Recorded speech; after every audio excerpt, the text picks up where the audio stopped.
Welcome to legal बोल। महिला ने अपने पति के खिलाफ सीआरपीसी सेक्शन 125 में मेंटेनेंस का केस फाइल किया, जिसमें महिला ने अपने एफिडेविट में खुद को गृहिणी बताया। एफिडेविट के अकॉर्डिंग महिला का कहना था कि उसके पास कोई भी सोर्स ऑफ इनकम नहीं है। बाद में उस महिला के पति ने कोर्ट को बताया कि महिला 40,000 रुपए प्रति महीना कमाती है। ट्रायल कोर्ट ने पत्नी के खिलाफ आईपीसी सेक्शन 191, 192 और 193 के तहत मुकदमा शुरू करने का निर्देश दिया। महिला ने ट्रायल कोर्ट के इस आदेश के खिलाफ गुजरात हाई कोर्ट में रिवीजन फाइल की, लेकिन हाई कोर्ट ने ट्रायल कोर्ट के इस आदेश को सही माना और पत्नी के खिलाफ की गई कार्रवाई को उचित ठहराया। जस्टिस सोनिका गोगानी जी की सिंगल बेंच ने यह डिसीजन दिया था और कहा था कि जब एक पत्नी पूरी तरह से गलत तथ्य पेश करके महिला केंद्रित कानूनों का गलत इस्तेमाल करती है तो ट्रायल कोर्ट उस पर सीआरपीसी सेक्शन 340 के तहत मुकदमा चलाने की डायरेक्शन दे सकती है। कोर्ट में झूठी गवाही देना, साक्ष्यों में झूठे दस्तावेज पेश करना या फिर न्यायालय में इंटेंशनली सच्चाई को छिपाना अपराध है और इस अपराध के लिए सीआरपीसी सेक्शन 340 के तहत दोषी के खिलाफ उचित कानूनी कार्रवाई करने का प्रावधान किया गया है। और अगर बात वैवाहिक मामलों की हो तो वहां पर सेक्शन 340 के मुकदमों की तो बाढ़ आई हुई है। दोस्तों, पिछले कुछ समय से न्यायालय में वैवाहिक मुकदमों का इतना ज्यादा उछाल आया है, जिससे न्यायालयों में पहले से ही पेंडिंग पड़े केसेस को निपटाने में समस्या आने लगी है।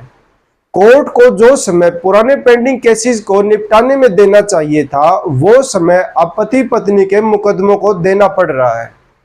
दोस्तों, मुकदमे ये भी हैं और कोर्ट को समय इनको भी देना पड़ेगा, इनका भी फैसला करना पड़ेगा। लेकिन दोस्तों, अब कोर्ट को भी कहीं ना कहीं ये लगने लगा है कि इन मुकदमों की इतनी ज्यादा संख्या में बढ़ने का जो कारण है वो है एक दूसरे को परेशान करने और बदला लेने की भावना।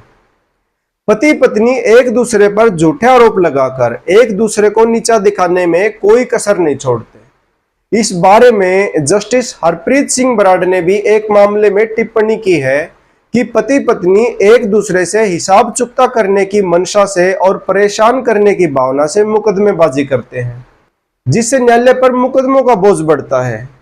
दोस्तों, परेशान करने की भावना से की गई मुकदमेबाजी को कोर्ट तुच्छ मानता है और ऐसे मुकदमेबाजी को प्रोत्साहन नहीं देने की कोशिश करता है, क्योंकि ऐसे मुकदमेबाजी से जनता का पैसा और न्यायालय का कीमती समय दोनों बर्बाद होते हैं। सेक्शन 340 के तहत कार्यवाही केवल एक्सेप्शनल सर्कमस्टांसिस में ही की जानी चाहिए, खासकर वैवाहिक मामलों में, जहां न्यायालय को यह लगे कि झूठी गवाही इसलिए दी गई है कि उस गवाही के आधार पर न्यायालय कोई ऐसा आदेश पारित करे जिससे उस झूठी गवाही देने वाले व्यक्ति को फायदा मिले। ऐसी स्थिति में सेक्शन 340 के तहत कार्रवाई की जानी चाहिए। दोस्तों, अभी हाल ही में Punjab and Haryana high court ने भी एक ऐसे ही मुकदमे का निर्णय दिया है, जिसमें पत्नी पर आरोप था कि उसने फैमिली कोर्ट में अपना झूठा हल्फनामा दिया और झूठी गवाही दी है, जिसमें महिला ने कहा था कि वह बेरोजगार है, लेकिन उसके पति का दावा था कि वह बैंक में नौकरी करती है और अच्छी खासी सैलरी लेती है। पति ने पत्नी के खिलाफ झूठी गवाही देने और सच्चाई को छिपाने के अपराध के लिए फैमिली कोर्ट में शिकायत दर्ज की और प्रार्थना की कि पत्नी के खिलाफ कानूनी कार्रवाई की जाए, जिस पर फैमिली कोर्ट ने पत्नी के खिलाफ शिकायत दर्ज किए जाने का निर्देश भी दिया। अब पत्नी ने फैमिली कोर्ट के उस आदेश के खिलाफ Punjab and Haryana high court में रिवीजन फाइल की, जहां हाई कोर्ट ने फैमिली कोर्ट के इस ऑर्डर को डिसमिस करते हुए कहा कि पत्नी के खिलाफ झूठी गवाही का मुकदमा मौजूदा मामले में नहीं चलेगा। झूठी गवाही के संबंध में न्यायालय को इस बात पर विचार करना चाहिए कि क्या प्रथम दृष्टया झूठी गवाही पर कानूनी कार्रवाई करना जनता के हित में होगा या नहीं। जस्टिस बराड़ का कहना था कि झूठी गवाही के मामलों में कानूनी कार्रवाई तभी शुरू की जानी चाहिए जब प्रथम दृष्टया यह स्थापित हो जाए कि अपराधी को दंडित करना न्याय के हित में है। अगर झूठी गवाही के मामले में आधार कमजोर है, अपर्याप्त है, तो कानूनी कार्रवाई करने से कोर्ट का समय बर्बाद होगा। जैसे लिखने में कोई गलती की गई है या फिर गलत बयान हो जाता है, तो ये आधार अभियोजन शुरू करने के लिए काफी नहीं होंगे। न्यायालय केवल उन मामलों में ही झूठी गवाही के लिए अभियोजन की अनुमति देगा जहां जानबूझकर झूठ बोला गया है और इस झूठ का मामले के परिणाम पर प्रभाव पड़ेगा। दोस्तों, कहने का अभिप्राय यह है, अगर आधार स्ट्रॉन्ग होगा और झूठी गवाही केस को सीधे रूप से प्रभावित करती होगी तो आरोपी पर झूठी गवाही का मुकदमा चलाया जाएगा, अन्यथा नहीं चलाया जाएगा।